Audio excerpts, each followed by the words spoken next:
اس سے بڑا مذاق میرے ساتھ زندگی کیا کرے گی؟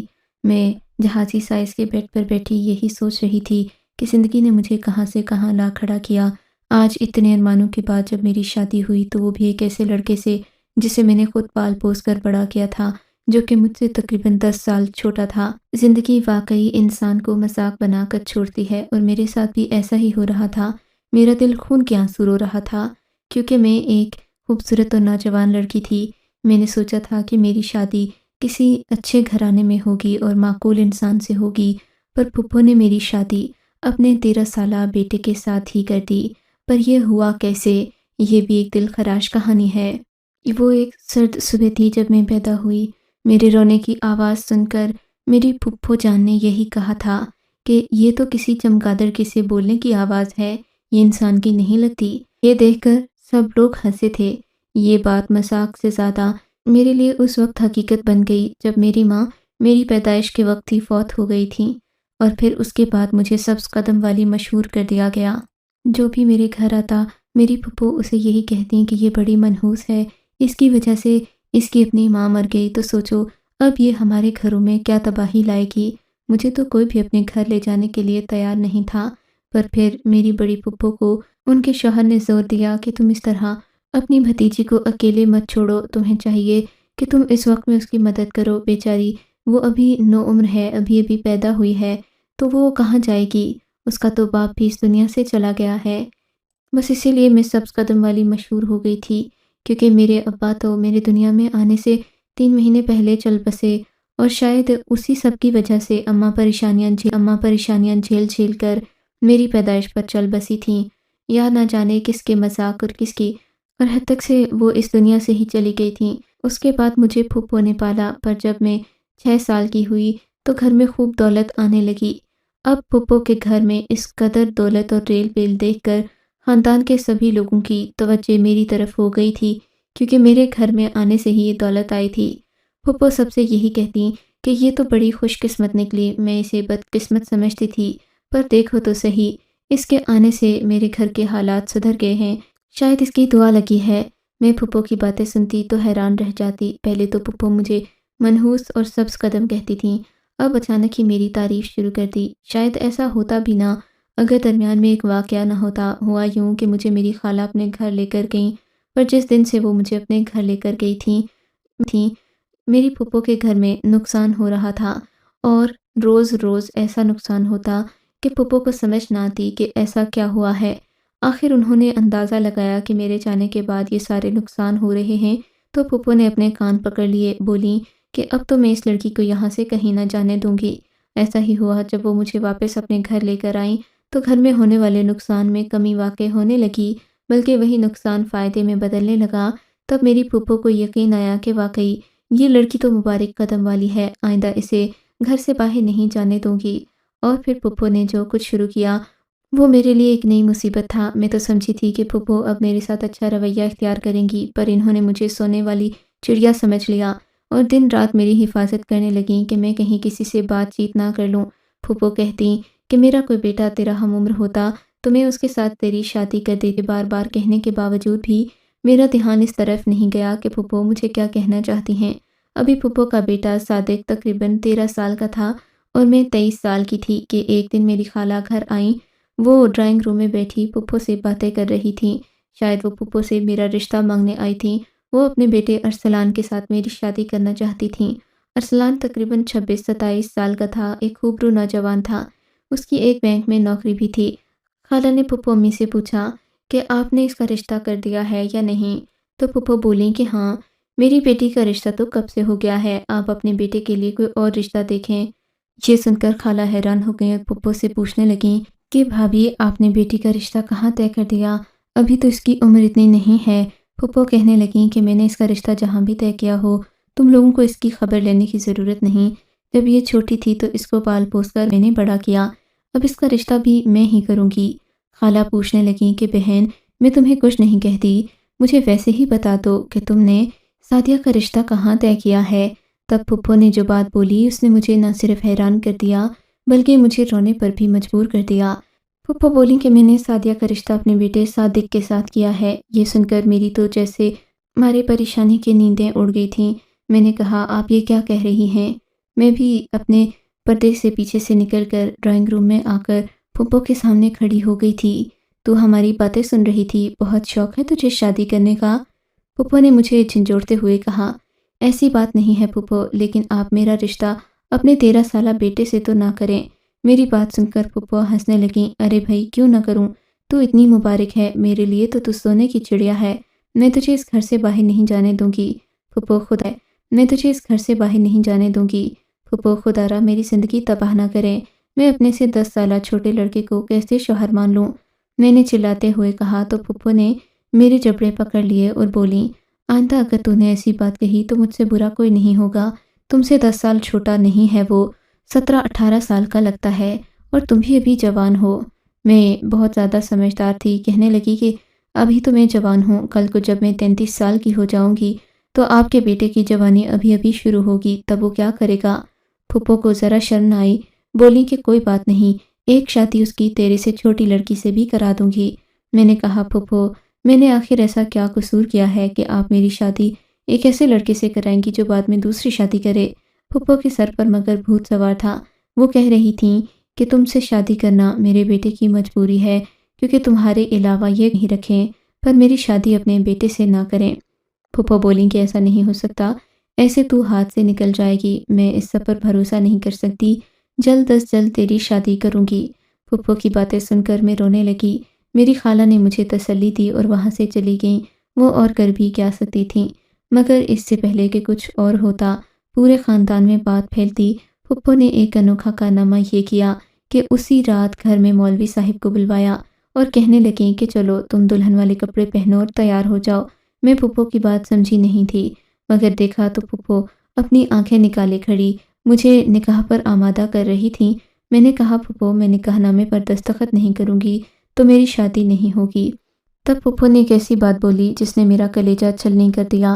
بولی کہ تیری ماں بھی ایسی ہی تھی اور تو بھی ایسی نکلی، میں تیری زندگی تباہ کر دوں گی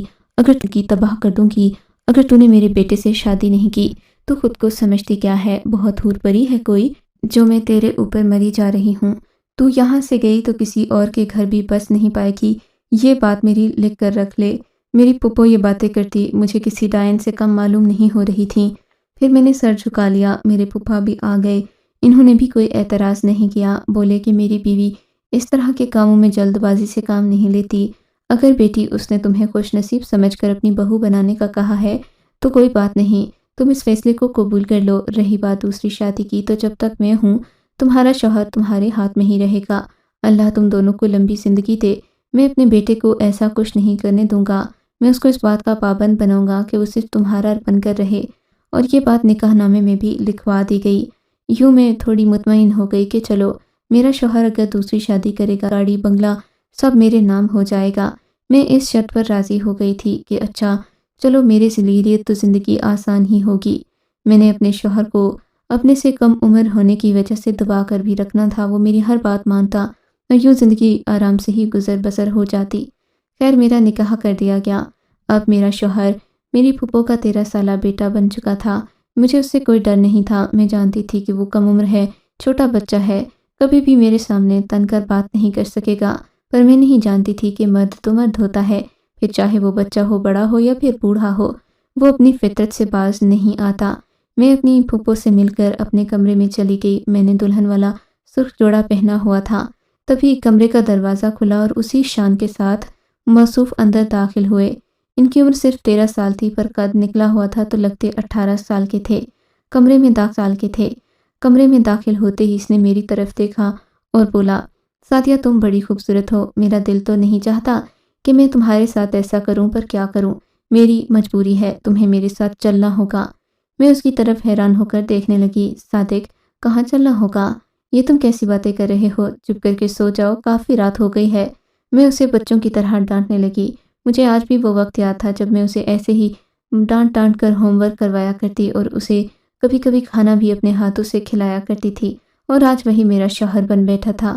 میں اپنی قسمت پر ہنس رہی تھی، کیونکہ یہ سب جو ہو رہا تھا یہ میری سوچ اور سمجھ سے باہر تھا۔ بہرحال میں نے صادق سے کچھ بھی نہیں کہا، میں نہیں چاہتی تھی کہ وہ بگڑ جائے، خواہ مخواہ مجھ سے کسی بات کا بدلہ نکالنے لگ جائے۔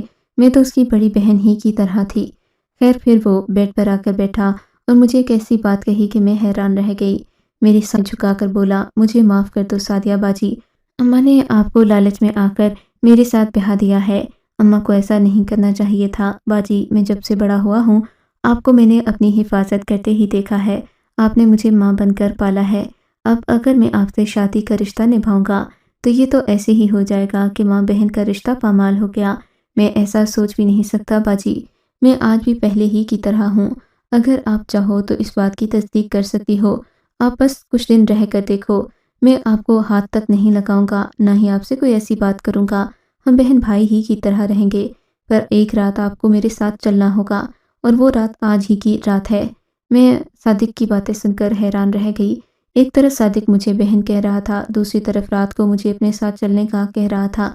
میں نے کہا، صادق میں سمجھی نہیں کہ تم کیا کہنا چاہتے ہو، میں تو بہت سمجھ نہیں آتا کہ کیا کروں، اور تم ہو کہ مجھے یہاں سے بھی چلنے کا کہہ رہے ہو۔ صادق میرے سر پر دلاسا دے کر بولا، آپی میں چھوٹا تو ہوں پر تمہاری حفاظت تو کر سکتا ہوں، کیونکہ میں ایک مرد ہوں۔ میں تمہیں جہاں لے کر جاؤں گا اس کے بعد تمہاری زندگی میں کوئی تکلیف اور پریشانی نہیں آئے گی، تم چلو، بس میں تمہیں یہاں سے نجات دلاؤں گا اور اس کے بعد تم اپنی زندگی میں خوش رہو گی۔ یہ کہہ کر مجھے اس نے میری چادر لا کر دی اور کہا کہ یہ اوڑھ لو اور اسی جوڑا بھی رہنے دو، اس کو اتارنا نہیں، میں بعد میں بتاؤں گا کہ کیوں نہیں اتارنا، میرے ساتھ ہی گاڑی میں بیٹھو اور ابھی اس گھر سے نکلتے ہیں۔ خیر مجھے صادق اپنی گاڑی میں بٹھا کر باہر لے آیا۔ صادق کو چھوٹی سی عمر میں گاڑی چلانا بھی آتا تھا۔ میں حیران تھی کہ صادق کس قدر مہارت سے گاڑی چلاتا تھا۔ کافی دیر گاڑی چلانے کے بعد اس نے گاڑی ایک جگہ روکی اور ایک شخص کو فون کرنے لگا، ہاں کہاں ہو تم؟ دوسری طرف سے کوئی بندہ اسے جگہ کا پتہ بتانے لگا تو صادق نے گاڑی اسی طرف موڑ دی۔ تقریباً 10 منٹ کی مزید مسافت کے بعد ہم لوگ ایک مسجد کے باہر پہنچ گئے تھے۔ میں نے دیکھا مسجد میں برقی روشنیاں ابھی تک جگمگا رہی تھیں، حالانکہ رات کے تقریباً 2 بج رہے تھے۔ مسجد دلہن کی طرح سجی ہوئی تھی۔ میں وہاں سے گاڑی سے اتر کر اندر آئی۔ صادق مجھ سے کہنے لگا کہ میں آپ کو اللہ کے گھر میں لے آیا ہوں، اب سے آپ یہیں رہیں گی۔ میں نے کہا، یہ تم کیسی باتیں کر رہے ہو صادق، اللہ کے گھر میں ایک دلہن کا کیا کام ہے اور میں یہاں کیوں رہوں گی؟ مجھے یہاں کون رہنے دے گا؟ مسجد میں تو صرف مرد ہی آتے ہیں۔ تب وہ ہنس کر بولا، ایسی بات نہیں ہے باجی، میں یہاں پر آپ کو اس لیے نہیں لایا، بس آپ اندر آئیں، آپ کو ساری حقیقت پتہ چل جائے گی۔ میں اندر گئی تو یہ دیکھ کر حیران رہ گئی کہ مسجد کے ایک کونے میں بڑی ہی خوبصورتی سے اسے سجایا گیا تھا۔ روشنیاں جگمگا رہی تھیں اور سفید کپڑوں میں ملبوس ایک نوجوان بھی بیٹھا ہوا تھا جس نے اپنی نظریں جھکا رکھی تھیں۔ یہ کیا ہے؟ میں نے پریشانی سے صادق کو سوال کیا تو بولا، یہ آپ کا شوہر ہے۔ یہ تم کیا کہہ رہے ہو صادق؟ یہ شخص کون ہے؟ مجھے سچ بتاؤ۔ دیکھو باجی، میں تمہیں کسی دوسری جگہ بھی لے کر جا سکتا تھا، پر اس وقت تم کو یہ لگتا کہ شاید میں تم سے کوئی دھوکہ کر رہا ہوں یا تمہیں بیچ کر جا رہا ہوں، لیکن میں تمہیں گواہ بنا کر، اللہ کے گھر کو گواہ بنا کر یہاں لایا ہوں تاکہ تمہیں مجھ پر کوئی شک نہ رہے اور بعد میں تم یہ نہ سمجھو کہ میں تمہیں بیچ کر چلا گیا ہوں۔ میں تمہیں یہاں تمہاری شادی کروانے لایا ہوں، اور تم دیکھ لینا، یہ نوجوان جس کا نام ثاقب ہے، یہ بہت ہی عمدہ طبیعت کا مالک ہے، بہت نفیس ہے، تم اس کے ساتھ رہو گی تو زندگی بھر کے غم بھول جاؤ گی، یہ میرا بھی استاد ہے۔ صادق دیکھا اور پھر بولا، میں آپ کو ہوش و حواس میں طلاق دیتا ہوں، طلاق دیتا ہوں، طلاق دیتا ہوں۔ یہ سن کر میرے حواسوں پر بجلیاں گر پڑی تھیں۔ مجھے کوئی فرق نہیں پڑتا تھا کہ صادق مجھے طلاق دے یا نہ دے، پر یہ لفظ ہی عجیب سا تھا، لگتا تھا جیسے اب وہ مجھ سے ہمیشہ کے لیے دور چلا گیا ہو۔ کہنے لگا، میں آپ کو یہیں تک لانا چاہتا تھا، میں جانتا ہوں کہ باقی کا سفر آپ خود طے کر لیں گی۔ پھر وہ میرا ہاتھ پکڑ کر مجھے اس نوجوان کے سامنے لے کر گیا اور مجھے وہاں بٹھا دیا۔ اگلے ہی لمحے حجرے سے ایک مولوی صاحب برآمد ہوئے، وہ بھی میرے سامنے بیٹھ گئے۔ بولے کہ بیٹی، تم اپنی طرف سے اس شخص کو ولی مقرر کرتی ہو؟ میں نے کہا، جی ہاں، یہ تمہارا نکاح پڑھائے گا، مولوی صاحب نے کہا، اور میں حیران رہ گئی کہ صادق کب سے اتنا ذمہ دار ہو گیا۔ پھر مولوی صاحب نے میرا نکاح ثاقب کے ساتھ پڑھا دیا۔ یوں ثاقب میرا شوہر بن گیا۔ جب میں نے ثاقب کو پہلی بار غور سے دیکھا تو میں اس کی آنکھوں میں ڈوب گئی۔ وہ بہت ہی زیادہ ایماندار، خوبرو، خوبصورت اور دیانتدار انسان لگتا تھا۔ اسے دیکھا تو مجھے لگا جیسے یہی میرا شوہر بننے کے لائق ہو۔ صادق میری زندگی سے جا چکا تھا، چونکہ ہمارا کوئی تعلق نہیں تھا، سو طلاق کی کوئی عدت بھی نہیں تھی کہ میں پوری کرتی اور پھر میرا نکاح دوسرے لڑکے کے ساتھ کروایا جاتا۔ اب صادق میرا شوہر بن چکا تھا۔ سب مرد اٹھ کر ایک دوسرے کو گلے ملے۔ ثاقب بولا کہ میں آپ کو بہت خوش رکھوں گا۔ مجھے آپ کے چچا زاد بھائی نے سب کچھ بتا دیا تھا۔ اس نے بتایا تھا کہ آپ کی امی آپ پر ظلم کرتی ہیں اور آپ کی شادی بھی اپنے 13 سالہ بیٹے کے ساتھ کرنا چاہتی ہیں۔ صادق آپ کی بہت عزت کرتا ہے۔ وہ ہمیشہ ہی آپ کا نام بڑے ادب سے لیتا تھا، بلکہ ایک بار تو ایک لڑکے سے آپ کی وجہ سے اس نے خوب لڑائی کی تھی۔ صادق آپ کو شروع سے ہی اپنی بہن مانتا ہے، پر یہ آپ کی اماں جان نے کیا کہ آپ لوگوں کو شادی کے رشتے میں باندھ دیا۔ حالانکہ سچ تو یہ ہے کہ صادق ایک اور لڑکی کو پسند کرتا ہے اور اسی سے شادی کرنا چاہتا ہے۔ یہ سن کر میں حیران رہ گئی۔ صادق نے بھی اس بات میں سر ہلا دیا اور بولا، بس آپی، اب آپ اسی شوہر کے ساتھ رہیں گی، ساری زندگی یہیں گزاریں گی۔ اماں آپ کا کچھ نہیں بگاڑ سکتی، انہوں نے آپ کو میرے حوالے کیا تھا۔ اب میں جانوں اور میری زندگی، میں جو چاہوں کروں، وہ مجھے کچھ نہیں کہہ سکتی، نہ مجھے پابند کر سکتی ہیں کہ میں کس کے ساتھ شادی کروں اور کسے چھوڑ دوں۔ صادق یہ کہہ کر اٹھ گیا۔ ثاقب نے میرا ہاتھ پکڑا اور بولا، چلو اندر چلتے ہیں، میں تمہیں اپنی زندگی کا ایک راز بتانا چاہتا ہوں۔ میں نے کہا ٹھیک ہے۔ میں صادق کے جانے کے بعد پریشان بھی تھی کہ نئے لوگ ہیں، بالکل اجنبی ہیں، کہیں میرے ساتھ دھوکہ نہ کریں، میرے ساتھ کوئی ظلم ہی نہ کر لے، پر ایسا نہیں ہوا۔ وہ مجھے اندر کمرے میں لے کر گیا اور کہنے لگا کہ آج سے یہ گھر سارا تمہارا ہے۔ بس ایک راز جو میں کہتا ہوں وہ یہ کہ میری پہلے بھی ایک شادی ہوئی، لیکن میں یہ سن کر دل برداشتہ ہو گئی تھی۔ یا اللہ، میں نے جس خوف سے صادق سے شادی نہ کی تھی، وہ خوف یہاں بھی میرے سر پر منڈلا رہا ہے۔ پر پھر ثاقب نے اگلی بات شروع کی۔ میں اپنی بیوی سے محبت کرتا تھا، وہ ایک امیر ذاتی تھی، پر اسے شاید میرا سادہ سا طرز زندگی پسند نہیں آیا۔ ایک دن مجھے چھوڑ کر چلی گئی، میں نے بھی اسے طلاق دے دی، اور اب میں اپنی زندگی میں بالکل اکیلا تھا۔ میں شاید زندگی بھر شادی نہ کرتا، کیونکہ ایک محبت کرنے کے بعد انسان میں کسی دوسرے کو چاہنے کی گنجائش نہیں رہتی۔ پر جب میں نے صادق کے منہ سے آپ کی ساری کہانی سنی تو میں مجبور ہو گیا کہ میں آپ کا سہارا بنوں۔ یہ کہہ کر ثاقب نے میرا ہاتھ پکڑا اور ہم نے ایک نئی زندگی کا آغاز کیا۔ میں ثاقب کے ساتھ بہت خوش ہوں، میری زندگی اس کے آنے سے بہار ہو گئی ہے۔ میں سب لڑکیوں سے یہی التجا کرتی ہوں کہ صبر کا دامن ہاتھ سے کبھی نہ چھوڑیں اور اللہ سے شکوہ نہ کریں، کیونکہ اللہ جو ہمارے لیے لکھتا ہے وہ بہت ہی زیادہ عظیم اور ہمارے لیے بہت فائدہ مند ہوتا ہے۔ یہ ہم ہی ہیں جو اللہ کے دیے ہوئے رزق کو اور اللہ کے لکھے ہوئے مقدر کو سمجھ نہیں پاتے۔